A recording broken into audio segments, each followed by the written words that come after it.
I know there's the burning of the Library of Alexandria where they lost a lot of the information, but I think that might have been a book heist.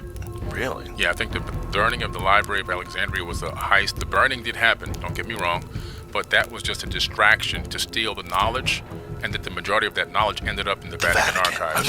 So while Canada as a country legalized gay marriage a whole decade before the United States, Canada hasn't always been the most progressive about it. Back in the 1960s, Canada was actually so paranoid that the government developed what they called a fruit machine. Yeah, that's derogatory, folks. If you've heard this before, great. Here's where it originated. So it was developed by psychology professors with Carleton University, and the subjects were made to watch very lewd videos of a homo nature. Well, the device then measured the diameter of the pupils of the eyes, perspiration, and pulse for a supposed naughty response. This machine was employed in the 1950s and 60s, my bad there, during a campaign to eliminate all gay men from the civil service, the RCMP, and the military. Thanks to all that nonsense, a substantial number of workers did lose their job, believed to be around 400 people, and although the funding for the project was cut off in the late 1960s, the investigations continued, and the RCMP collected files on 9,000 people who had been investigated. Prime Minister Justin Trudeau did offer an apology and compensation to those affected in 2021, but I think that was really late. How many of those folks were still alive, sadly? Emerging in the late 1800s, the eugenics movement was rooted in racism and ableism. It was justifying discriminatory acts. These practices included restrictive immigration laws, anti-a-lot-of-thing laws, and forced sterilization. The Supreme Court's Buck versus Bell case of 1927 upheld the constitutionality of sterilizing those deemed unfit. California's asexualization acts in the 1910s influenced even the evil German dictators' policies that were really bad about wiping people out. Over 70,000 predominantly working class women of color faced coerced sterilization. Women from Puerto Rico, deemed essential to economic control, endured the notorious La Operación. Black women, especially in North Carolina, bore the brunt of this non-consensual act, with one Fannie Lou Hamer's ordeal symbolizing a systemic issue. Indigenous women also fell victim to all these forcible operations, revealing a grim reality hidden beneath the surface of reproductive rights in America. All of this raises a lot of profound questions about ethics, justice, and the past atrocities that are still newsworthy today. In the late 1970s, Howard Hughes, the reclusive billionaire who hadn't been seen in years, was supposedly building this huge prototype ship that was going to vacuum valuable minerals from the seafloor. Yeah, folks, that was a CIA cover story. An advanced Soviet submarine had sunk in deep Pacific waters, and they wanted to try to retrieve it. They spent years and millions of dollars on a top secret ship, and it had to remain top secret because the Soviets would do almost anything to prevent a new submarine falling into enemy hands. After both the Soviet government and journalists continued to prod the United States for answers about the ship, they coined the phrase, "We can neither confirm nor deny," to use as their response. You've heard it, I've heard it, they still use it to this day. There's a mural with ghostly figures that is shown in the Karl-Lehr-Strasse tunnel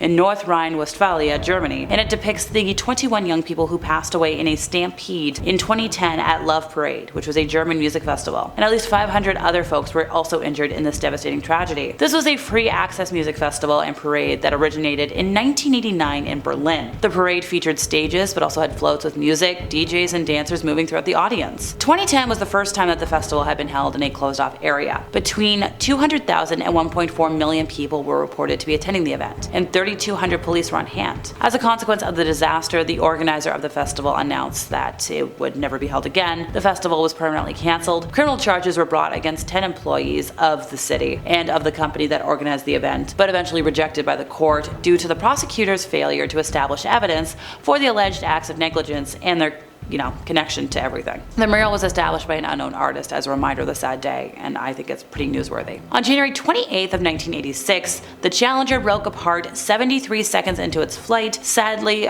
costing the lives of all 7 crew members aboard. The spacecraft disintegrated 46,000 feet above the Atlantic Ocean, off the coast of Cape Canaveral in Florida at 11:39 a.m., and it was the first ever fatal accident involving an American spacecraft while in flight. The mission, which was designated STS-51L, was the 10th flight for the orbiter and the 25th flight of the Space Shuttle fleet. The crew was scheduled to deploy a communication satellite and study Halley's Comet while they were in orbit, in addition to taking school teacher Krista McAuliffe into space. The latter resulted in a higher than usual media interest and coverage of the mission, the launch and subsequent disaster, which were seen live in many schools across the United States. The cause of the disaster was the failure of the primary and secondary O-ring seals in a joint in the shuttle's right solid rocket booster. The record low temperatures the morning morning of the launch had stiffened the rubber rings, reducing their ability to seal the joints. Shortly after liftoff, the seals were breached and hot pressurized gas from within the shuttle leaked through the joint and burned through the attachment that was connecting it to the external propellant tank and then to the tank itself. So the collapse of the ET's internal structures and the rotation of everything that followed through the shuttle stack, traveling at a speed of Mach 1.92 into a direction which allowed aerodynamic forces to tear it apart. Both SRBs detached from the now destroyed everything else and continued to fly uncontrolled until the range safety officer destroyed them. But the crew compartment, human remains, and many other fragments from the shuttle weren't recovered from the ocean floor until like the end of a 3-month search and recovery operation. The exact timing of the passing of the crew is unknown, but several crew members actually survived the initial breakup of the spacecraft. The orbiter had no escape system, and the impact of the crew compartment at that velocity with the ocean surface too violent to be survivable. This disaster resulted in a 32-month hiatus for the space shuttle program. In September of 1973, Chile's then president Salvador Allende was overthrown in a coup assisted by the US government, and General Augusto Pinochet took control. So Augusto was a violent leader who wanted to instill fear in anyone who opposed him. We're talking journalists, politicians, celebrities, anybody who publicly was like, "We don't like you,"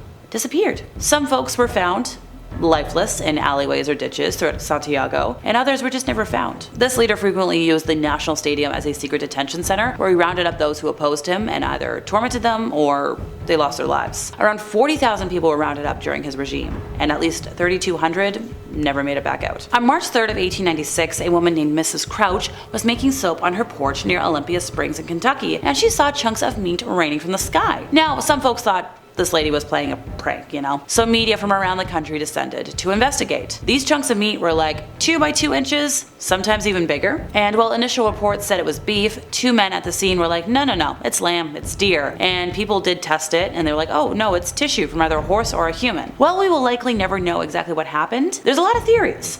Most plausible being it came from a flock of upchucking vultures. Turns out vultures are known to up you go when they feel threatened, and if I see you go up, then I'm gonna do it too. Not fun. During the mass extinction event of the 1930s and 40s, scientists in New Zealand devised a secret plan to create a tsunami device capable of flooding coastal cities and incapacitating enemies. The project started after US Navy officer E.A. Gibson noticed small waves generated by explosions used to clear coral reefs. And then the idea was developed by the United States and the New Zealand military in a program. They called it Project SEAL. The weapons concept was deemed feasible, but the weapons themselves were never fully developed or used. Now, a related concept, which I believe was called the bouncing device, was developed and used in the big world event years to be dropped into the water as a means to destroy dams and cause a lot of industrial capacity and flooding loss. In the 13th century, Genghis Khan ended so many lives that the carbon dioxide levels in the atmosphere were significantly reduced as a result. So during his 21-year reign, Genghis Khan's destructive armies were responsible for the end of lives of like 40 million lives. And while his intentions for this were anything but pure, with nobody left to farm the lands owned by the people who had passed, they were eventually allowed to grow back into carbon-absorbing forests. So it's estimated that 700 million tons of carbon were wiped from the atmosphere. And finally, in the 18th century, a woman actually convinced doctors that she was giving birth to rabbits. Mary Toff reportedly gave birth to like 9 of the fluffy creatures at a time. Doctors were convinced that she was telling the truth until they found pieces of corn inside of the stomach of one of the rabbits, proving that it hadn't been developed inside the womb. Turns out she was manually inserting rabbits to make delivery realistic, which like, gross. Well, that's all for today, folks. I've been Alexa, your resident ookie spooky girly. See ya!